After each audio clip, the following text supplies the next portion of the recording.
Well, you guys asked for it, and METV is gonna give it to you.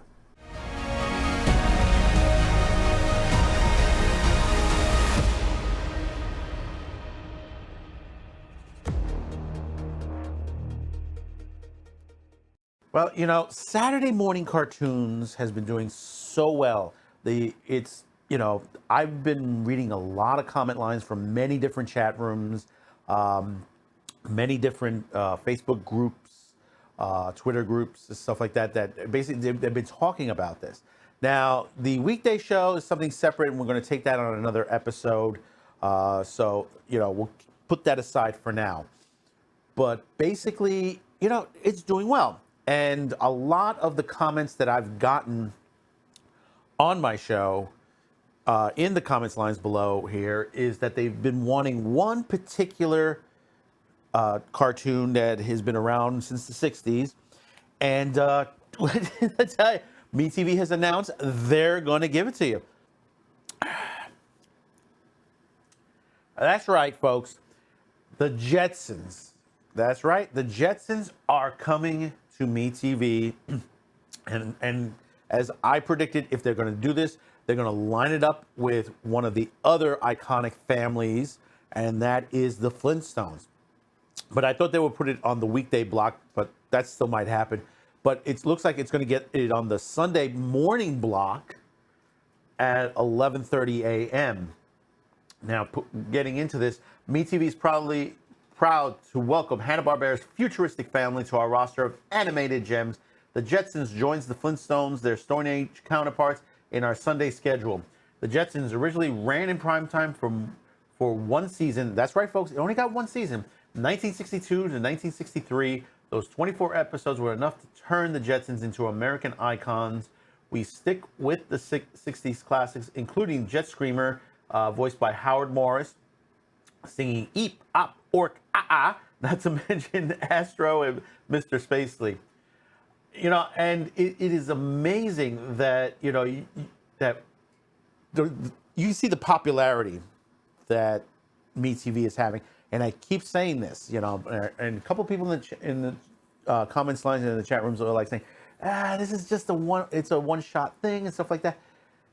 MeTV channel, and I keep saying, harking on this, every year they're increasing in viewership. They're one of the fastest growing regular non-cable channels in the business right now. They are in the top 25 broadcast stations, both cable and television.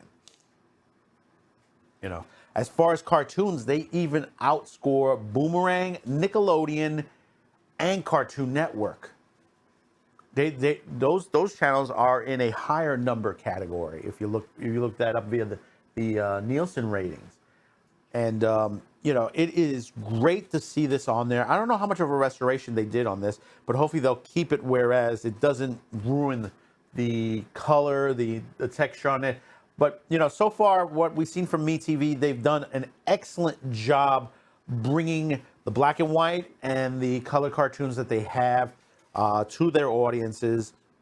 And to get it on a Saturday and a Sunday block of cartoons is fantastic, because back in the day there was a Sunday block of cartoons. Not a lot of it, because basically, hey, you had the football, and then you're competing with the football, and you were competing with the church and many other things that were happening on Sundays. The Bowery Boys, you had also, which we're going to be discussing on that. If you haven't heard the Bowery Boys, that's one thing I want to put up on there that they should be bringing back as well. Those were great movies. Actually, you can catch a couple of them on YouTube. Now, there's a couple of things you should know. I don't know if you know this, and this is about the Jetsons. Did you know that the Jetsons was the first color show to broadcast on the ABC network? Most people don't realize that, because in 1962, most households had a black and white TV set. The number of color TVs that sold in the U.S. did not exceed the black and white sales until like a decade later. Only the ABC run affiliates in New York, Chicago, Detroit, San Francisco, Los Angeles were guaranteed to see the show broadcast in color. So basically, this was a time period that color was just coming into the fold. and to get the first real true color cartoon, that was a fantastic thing. And again, it was a one-season cartoon, of course. One season, in and out, but that was then. We didn't think of these things, until a little bit later on, another decade later, where you got some cartoons that lasted 2 seasons, some went 3. But on the average, 1 to 2 was about the average of most cartoons series on there.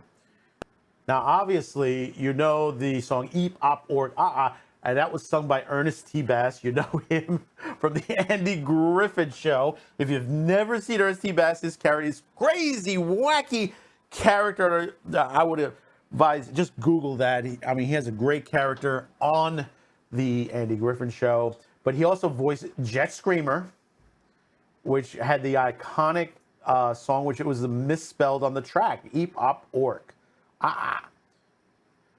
And the other part of it, did you know that the Jetsons theme song itself, in 1986, get me off this crazy thing, it was a top-selling dance single sitting between Run DMC and the Pep Shop Boys. It peaked at number 9 on the single sales chart and hung around there for a few weeks that summer. And there was a bunch of other things, like there's a scene where the Flintstones showed up in the Jetsons, and I'm not talking about that Flintstones meets the Jetsons movie. There is a scene where they're watching TV and they're on a wristwatch, and they're watching the swimming pool episode of the Flintstones, which actually that just came on this past weekend. So that's the kind of coincidence on there as well. Now, if you haven't realized what year it was with the Jetsons, it was 2062. And basically, the basis of it was a book that was written that was called 1975 and the Changes to Come, which was by Arnold B. And I'm sorry if I butchered his name, Barash. And if you've seen that, and you'll see it on the screen here, on there, you see like a guy in a jetpack and that hemisphere house, which that's basically, if you not realize that kind of a house, that was iconic to another movie called Body Double. If you've never seen the movie Body Double, there's a similar house like that in that film, in that iconic film.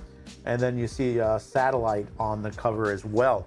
But the Jetsons inspired so much in so little time, and it's such a great cartoon. And like I said, it only got 1 season out of it.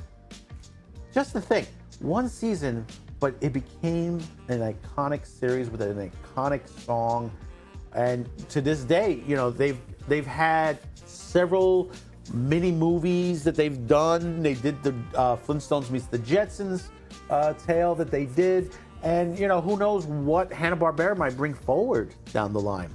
Because, now that we're getting a boost again from this series. Now, would a newer type cartoon do okay? It's hard to say with this political environment. But if someone strives to do it right, it can be done. And I'm going to talk about it in another episode.